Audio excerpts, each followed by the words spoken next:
ہم وہی کہیں گے جو ہمارا دین ہم کو بتاتا ہے. عمل کرو تو تمہارا بھلا ہے، نہیں کوئی عمل کرے تو نقصان ہمارا نہیں ہے، اسی کا نقصان ہے. تاج شریعت. الحمدللہ ملک الغفار مقلب اللیل والنہار والصلاة والسلام على صفوة المصطفین الأخیار وعلى آل سیدنا ونبینا ومولانا محمد النبی المختار وعلى آلہ واصحابہ الأطہار. اما بعد فاعوذ باللہ من الشیطان الرجیم. بسم اللہ الرحمن الرحیم. ان فی خلق السماوات والارض واختلاف اللیل والنہار لآیات لأولی الالباب. صدق اللہ ومولانا العظیم وبلغنا رسوله النبی الامین المتین الکریم ونحن على ذلك لمن الشاهدين والشاكرين والحمد لله رب العالمين. حضرات، یہ ہماری اور آپ کی مشترکہ خوش نصیبی ہے کہ ہم اور آپ یہاں اکٹھا ہوئے ہیں اور سرکار غوث العظم رضی اللہ تعالی وردہ عنہ کا ذکر کر رہے ہیں.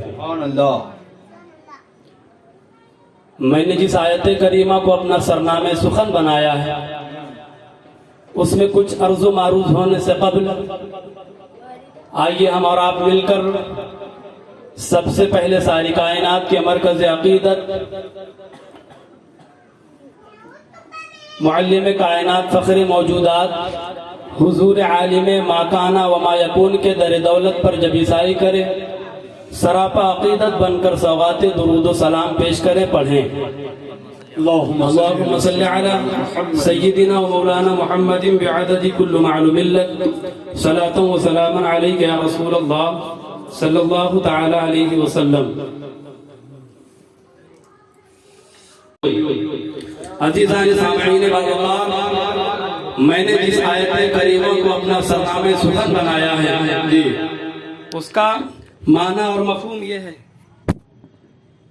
رب تبارک و تعالی اپنے کلام مقدسہ میں ارشاد فرماتا ہے ان فی ذالک الآیات لأولی الالباب ان فی خلق السماوات والارض واختلاف اللیل والنہار لآیات لأولی الالباب. عزیزان سامعین باوقار، رب تبارک و تعالی جل مجدہ الکریم ارشاد فرما رہا ہے بے شک آسمانوں اور زمینوں کے پیدا کیے جانے اور دن اور رات کے انقلاب میں عقل والوں کے لیے نشانیاں موجود ہیں. سبحان اللہ. میری ایک ایک جملے کو جو ہے آپ بغور سماعت کریں. اگر آپ اپنے ذہن کو منتشر کریں گے تو آپ میری گفتگو کو نہیں سمجھ پائیں گے. عزیزان سامعین ذی عزت، رب تبارک و تعالی ارشاد فرما رہا ہے کہ ہم نے سورج کو روشنی دی، ستاروں کو پیدا کیا، تناور درخت کو پیدا کیا، آسمان کے ذرے ذرے کو بنایا، زمین کی پستی آسمان کی بلندی، دریا کی روانی موجوں کی طغیانی، یہ تمام تر چیزوں کو رب تبارک و تعالی نے بنایا. ان کو بنانے کا رب تبارک و تعالی کا کوئی مقصد ہے. آج صانع جب مصنوع کو بناتا ہے تو اس کے ذہن میں ایک مقصد ضرور ہوتا ہے. مثال کے طور پر بنانے والے نے جو یہ لائٹ بنایا تو اس کا مقصد یہ ہے کہ اس کے ذریعے سے روشنی حاصل کی جا سکے. بنانے والے نے جو یہ مائک بنایا تو اس کا مقصد یہ ہے کہ اس کے ذریعے سے زیادہ کثیر لوگوں تک جو ہے آواز پہنچائی جا سکے. بلا شبہ و بلا تمثیل جو ہے صانع مصنوع کو جو ہے کسی نہ کسی مقصد کے تحت بناتا ہے. اور رب تبارک و تعالی نے ہمیں اور آپ کو جو پیدا کیا ہے وہ بھی کسی مقصد کے تحت پیدا کیا ہے. ہمیں رب تبارک و تعالی نے اس لیے نہیں پیدا فرمایا بلکہ رب تبارک و تعالی قرآن مقدسہ میں ارشاد فرماتا ہے وما خلقت الجن والانس الا لیعبدون. ہم نے جنات اور انسان کو نہیں پیدا کیا. لفظ اللہ کو دیکھیں عربی کا ایک قاعدہ ہے کہ جب جو ہے کسی بات کو تاکید کے ساتھ بیان کیا جاتا ہے تو اس میں لفظ الا حرف استثناء کو لایا جاتا ہے. اور ہم بھی اپنی زبان میں جب کوئی چیز کو بہت زیادہ غور دے کر کے بہت زیادہ تاکید کے ساتھ بولتے ہیں تو ہم بھی جو ہے اس میں لفظ لیکن یا مگر کا استعمال کرتے ہیں. مثال کے طور پر کسی کہنے والے نے کہا کہ میں فلاں کے یہاں نہیں جاتا مگر وہ میرا قریبی، مگر لفظ مگر جو آ رہا ہے مگر وہ میرا قریبی دوست ہے. اسی طریقے سے جب رب تبارک و تعالیٰ نے کلام مقدسہ کو نازل فرمایا تو وہ عربیوں کے بیچ میں نازل فرمایا تھا، اور عرب کے وہ باشندے تھے جن کو جو ہے اپنی عربی پر بہت زیادہ ناز تھا. وہ اتنے غرور اور تکبر میں چکنا چور ہو گئے تھے کہ وہ پوری دنیا والوں کو عجمی کہا کرتے تھے، یعنی گونگا کہا کرتے تھے. اب ایسے ماحول میں کلام مقدسہ کو رب تبارک و تعالیٰ کو نازل کرنا تھا تو ان کو انہی کے انداز میں پیش کرنا تھا. تو رب تبارک و تعالیٰ نے کلام مقدسہ کو فصاحت و بلاغت سے لبریز فرما کر کے ان عربیوں کے درمیان جب قرآن مقدسہ کو نازل فرمایا ہے تو بڑے بڑے مدبر آئے، بڑے بڑے فصحاء آئے، بڑے بڑے علم بلاغت کو جاننے والے آئے، بڑے بڑے شاعر آئے. جب انہوں نے قرآن مقدسہ کو پڑھا ہے، قرآن مقدسہ کو سنا ہے تو بڑے بڑے مدبروں نے اپنے گھٹنے ٹھیک دیے اور سب کے سب جو ہے انگشت بدندہ رہ گئے.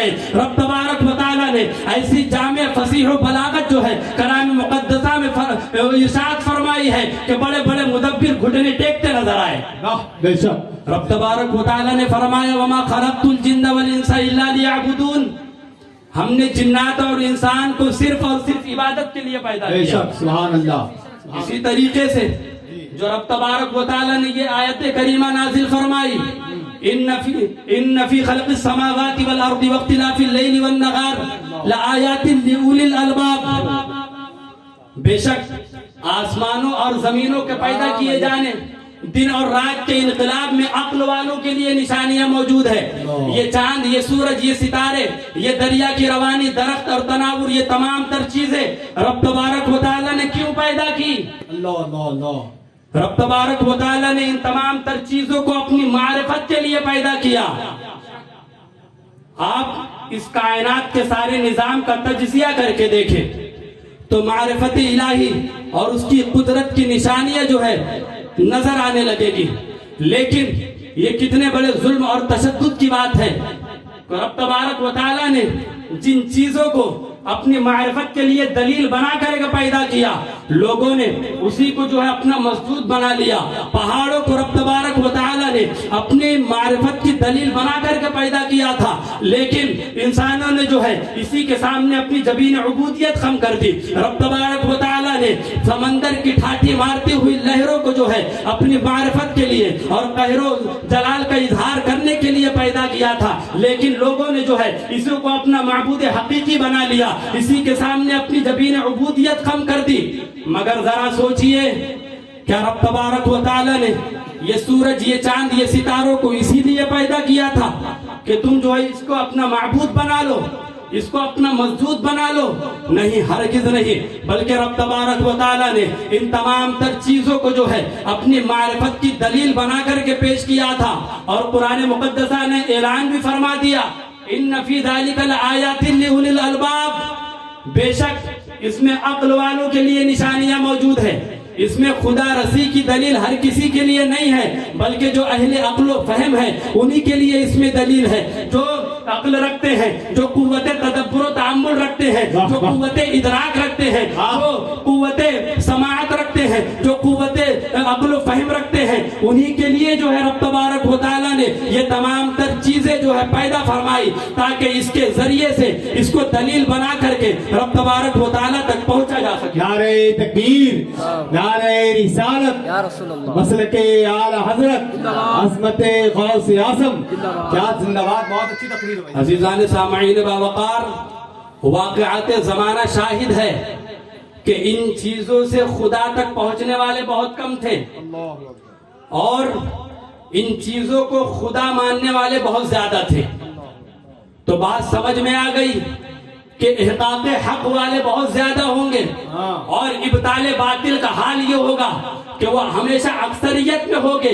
تو آج ہم اپنے نظام کا تجزیہ کر کے دیکھیں, آج جو ہے ان چیزوں سے رب تبارک و تعالیٰ تک پہنچنے والے بہت کم ہے, اور ان چیزوں کو اپنا معبود اور اپنا مسجود بنانے والے بہت زیادہ ہے. تو سمجھ میں آ گیا کہ عقل اور بصیرت والے بہت کم ہے, قوت ادراک و تدبر و تأمل رکھنے والے بہت کم ہے, قوت ادراک رکھنے والے بہت کم ہے. عزیزان سامعین باوقار, ان چیزوں کو جب لوگوں نے اپنا معبود بنا لیا, ان چیزوں کو جب اپنا مسجود بنا لیا, تو ضرورت تھی ایک ایسے قائد کی, ضرورت تھی ایک ایسے رہبر و رہنما کی جو لوگوں کا ہاتھ پکڑ پکڑ کر کے راہ راست کی طرف لائے, کفر و شرک کے دلدل سے نکال کر کے اسلام کی روشنی میں لائے. تو رب تبارک و تعالیٰ نے کرم فرمایا اور انبیاء کرام کی مقدس جماعت کو تشریف پر, انبیاء کرام کی مقدس جماعت کو بھیجا, اور جو ہے نبوت و رسالت اور حکمت و دانائی سے سرفراز فرمایا, اور تمام محاسن و کمالات سے سرفراز فرمایا,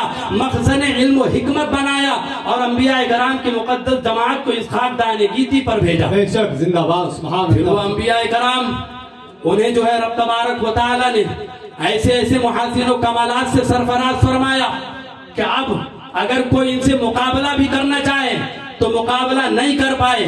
عزیزان سامعین باوقار, آپ دیکھیں جب جب اور جیسی جیسی ضرورت اس خاکدان گیتی پر پیش آئی, تو یہ دین اسلام کا تر امتیاز اور امتیازی خصوصیت ہے کہ جب جب اور جیسی ضرورت جس جس دور میں پڑی ہے, رب تبارک و تعالیٰ اپنی قدرت کاملہ سے ویسا ویسا ہی انتظام فرماتا رہا ہے اور فرماتا رہے گا. کبھی کبھی تو ایسا بھی ہوا ہے کہ لگتا تھا کہ اس کی کشتی فتنوں کے تلاطم کے صدمے آ کر ڈوب جائے گی, سورج گہنا جائے گا, خزاں پورے چمن کو اپنے لپیٹ میں لے لے گی, مگر اچانک کوئی مرد آہن جلوگر ہوا اور اس نے اپنی قد و کاوش سے ڈوبتی ہوئی کشتی کو سنبھال لیا, گہن کا سینہ چاک کر دیا, خزاں کا دور گیا, بہاروں کا موسم آیا, اور ایسا آیا کہ نسیم جاں فضا کے جھونکے سے شہر کا شہر جھومنے لگا. نعرہ تکبیر, نعرہ رسالت, مسلک اعلی حضرت. کیا گفتگو ہو رہی بھائی, زندہ باد. آپ دیکھیں جو جس طریقے سے سامنے آتا انبیاء کرام کی مقدس جماعت, ان کو انہی کے انداز میں جب آپ دیکھیں, حضرت داؤد علیہ نبی جنا علیہ السلام کے دور میں دیکھیں, لوہے کا دورہ تھا.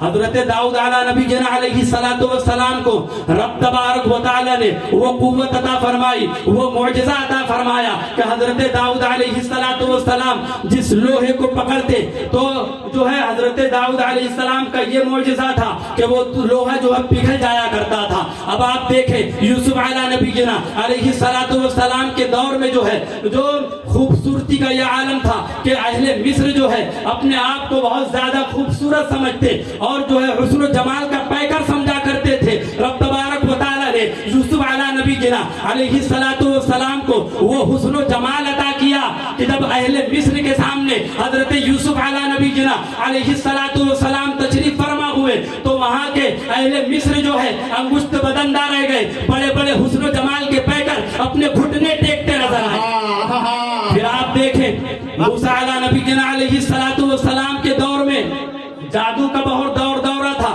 فرعون کے دربار میں بڑے بڑے جادوگر آتے اور اپنا ہنر دکھاتے, پھر جو ہے فرعون ان کو مال و اسباب مہیا کرتا. حضرت موسیٰ علیہ نبی جنا علیہ السلام کو وہ معجزہ عطا فرمایا گیا کہ حضرت موسیٰ جب اپنے عصا کو زمین پر رکھتے تو وہ جو ہے عصا اژدہے کی شکل اختیار کر لیتا, اور پھر جب اس پر اپنا ہاتھ پھیرتے تو وہ دوبارہ عصا بن جاتا. جو جس طریقے سے مقابلہ کرنے آتا, انبیاء کرام کی مقدس جماعت ان کو انہی کے انداز میں جواب دیتی. حضرت عیسیٰ علیہ نبی جنا علیہ السلام کے دور میں جو ہے علم طب کے ماہرین اپنے علم کی وجہ سے, اپنے علم طب کی وجہ سے اپنے آپ پر جو ہے بہت غرور و تکبر کرنے لگے.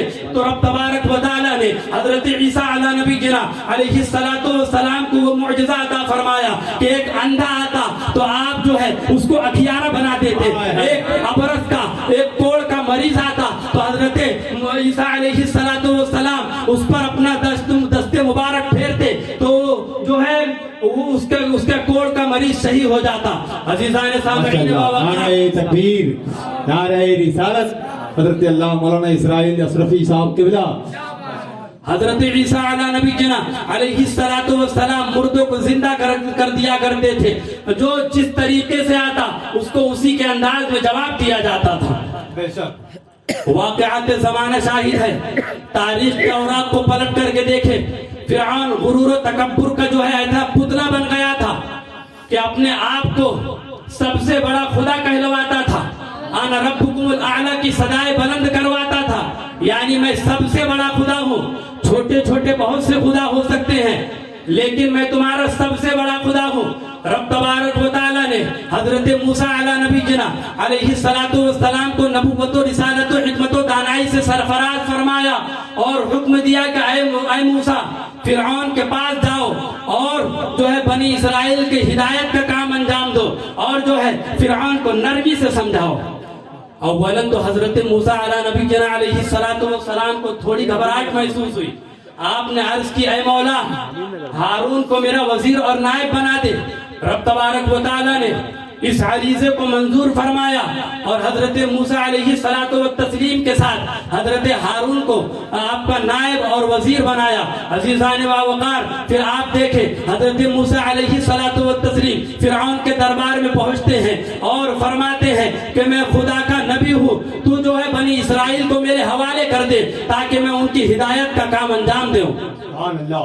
چنانچہ فرعون نے کہا کہ خدا تو میں ہوں، میں نے تمہیں نبی بنایا ہی نہیں، میں نے تمہیں نبوت دی ہی نہیں، تو تم نبی کیسے ہو گئے؟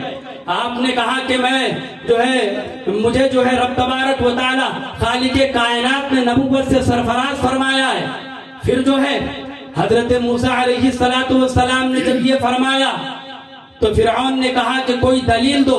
حضرت موسیٰ علیہ السلام نے اپنا ید بیضہ دکھایا، پھر اس نے کہا کہ یہ تو کوئی جادو ہے، کوئی دوسری دلیل دو۔ حضرت موسیٰ علیہ نبی جنا علیہ السلام نے اپنے عصا مبارک کو جو ہے زمین پر پھینکا، زمین پر رکھا تو جو ہے وہ عصا مبارک جو ہے اژدہا کی شکل اختیار کر گیا، اور پھر جو ہے وہ اژدہا فرعون کی جو ہے فرعون کے تخت پر چڑھتے چڑھتے فرعون کی کرسی کی طرف لپکا، فرعون کی کرسی پر چڑھتے چڑھتے فرعون کی داڑھی کی طرف لپکا، فرعون کی داڑھی پر پہنچنے کے بعد فرعون کی آنکھوں سے آنکھیں ملانے لگا۔ فرعون گھبرا اٹھا اور کہنے لگا اے موسیٰ اژدہے سے مجھے بچاؤ، اے موسیٰ اژدہے سے مجھے بچاؤ۔ عزیزان سامعین باوقار، آپ دیکھیں فرعون خدائی کا دعویٰ کر رہا تھا، اگر وہ خدا تھا تو اسے ایک نبی سے نبی سے مدد مانگنے کی ضرورت کیا تھی؟ اسے جو ہے حضرت موسیٰ علیہ السلام کے سامنے جو ہے یہ عریضہ پیش کرنے کی ضرورت کیا تھی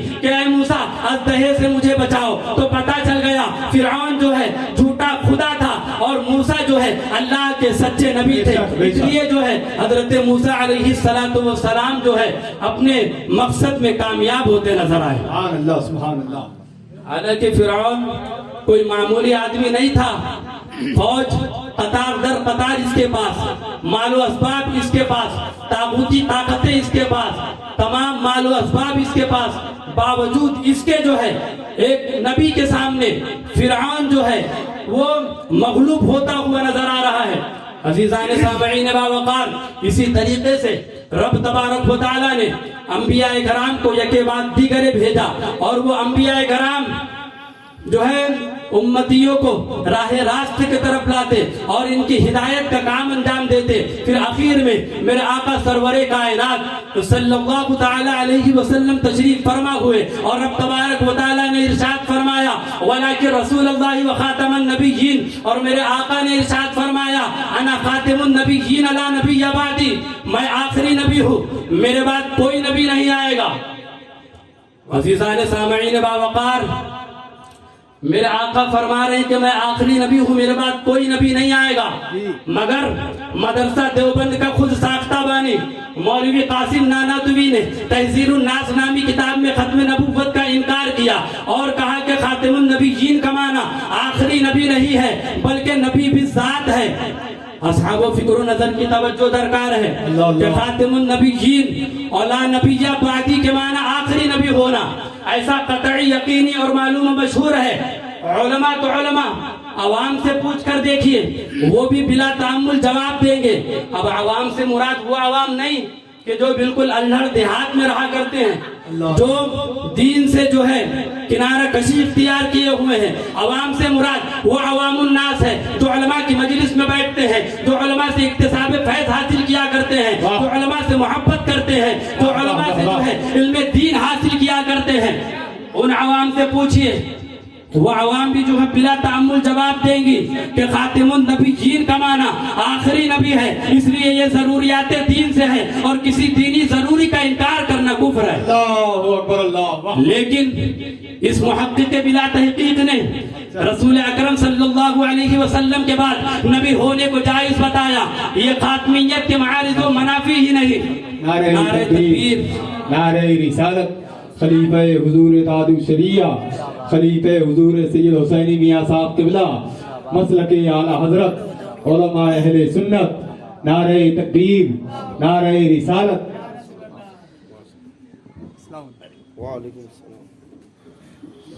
حضرت تشریف رکھے, درود پاک پڑھو.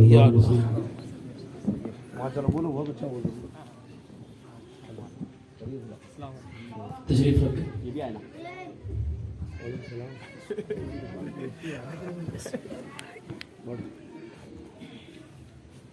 درود پاک پڑھو. اللہم صلی علی سیدنا مولانا محمد بعدد کل معلوم اللہ صلاة تبقى وتدوم بدوام ملک الحی القیوم. میرے آقا نے ارشاد فرمایا, انا خاتم النبیین لا نبی بعدی, میں آخری نبی ہوں, میرے بعد کوئی نبی نہیں آئے گا. اب جو ہے ان عوام الناس سے پوچھ کر دیکھیے, وہ بھی بلا تعمل جواب دیں گے کہ خاتم النبیین کا معنی آخری نبی ہے, اس لیے یہ ضروریات دین سے ہے اور کسی دینی ضروری کا انکار کرنا کفر ہے. لیکن اس محقق بلا تحقیق نے رسول اکرم صلی اللہ علیہ وسلم کے بعد نبی ہونے کو جائز بتایا. یہ خاتمیت کے معارض و منافی ہی نہیں بلکہ قرآن عظیم کی تکذیب بھی ہے, اور تکذیب قرآن کفر ہے. ایسا کہنے والا کافر خارج از اسلام ہے. حضرات والا مرتبت, اس دانش مند کی عقل و خرد پر کون نہ مر جائے اے خدا. ادنا سے ادنا علم رکھنے والا جانتا ہے کہ آپ کے زمانے میں یا آپ کے بعد کوئی نبی ہو جائے تو خاتمیت محمدی رخصت ہو جائے گی. مگر دیوبند کا یہ ثبوت کہتا ہے کہ رسول اکرم صلی اللہ علیہ وسلم کے زمانے میں یا آپ کے بعد کوئی نبی ہو جائے تو آپ کا خاتم ہونا بدستور باقی رہے گا. حالانکہ میں نے قرآن مقدسہ کی آیت کریمہ آپ کے سامنے پیش کی.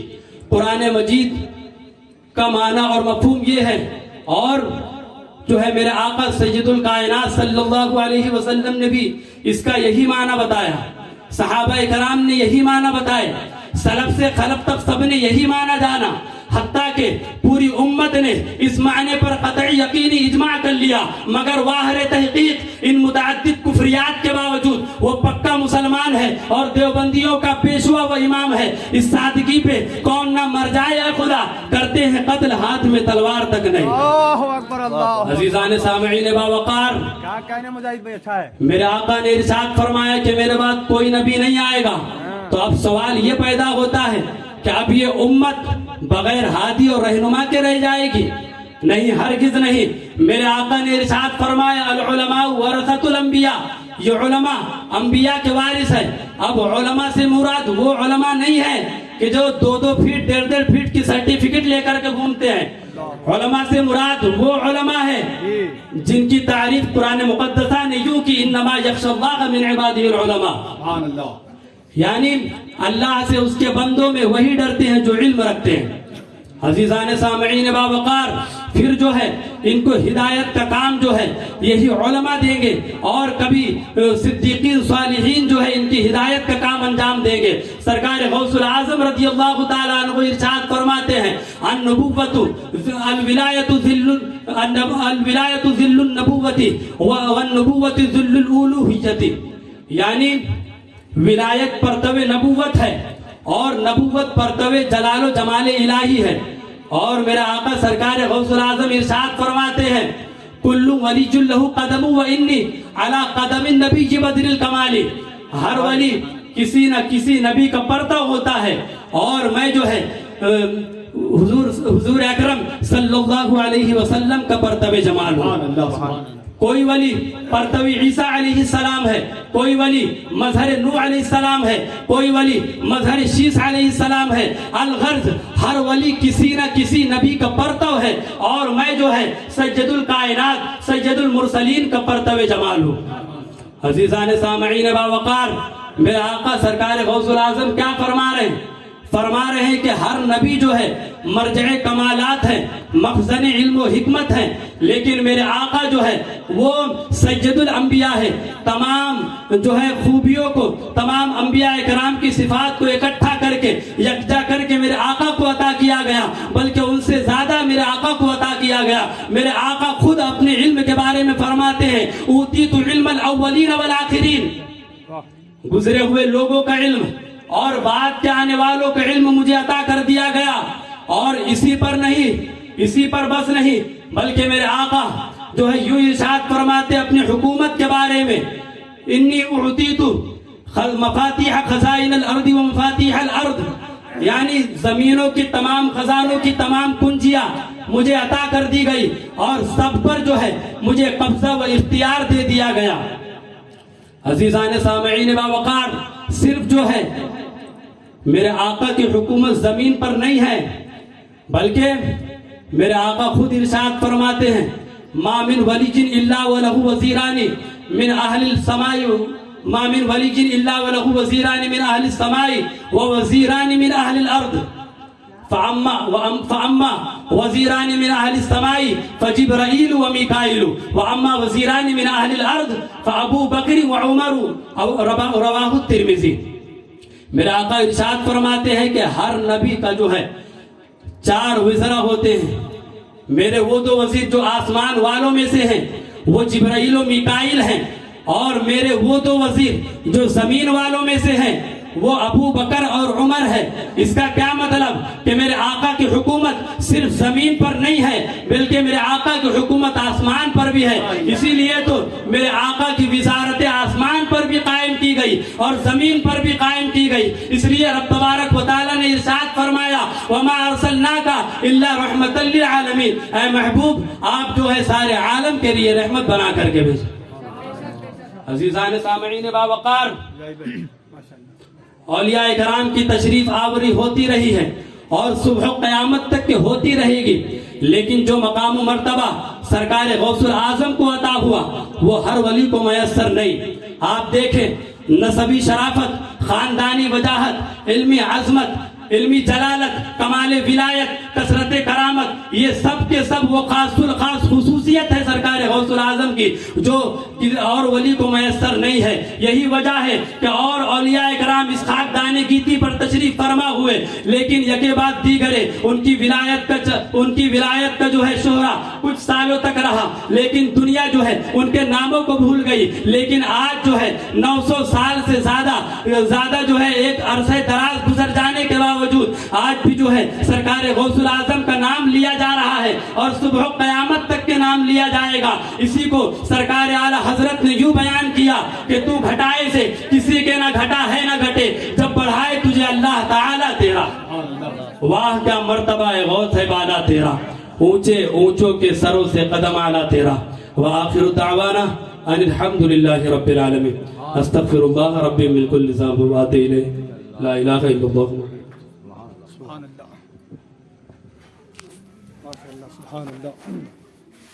ماشاء اللہ، بہت سبحان اللہ.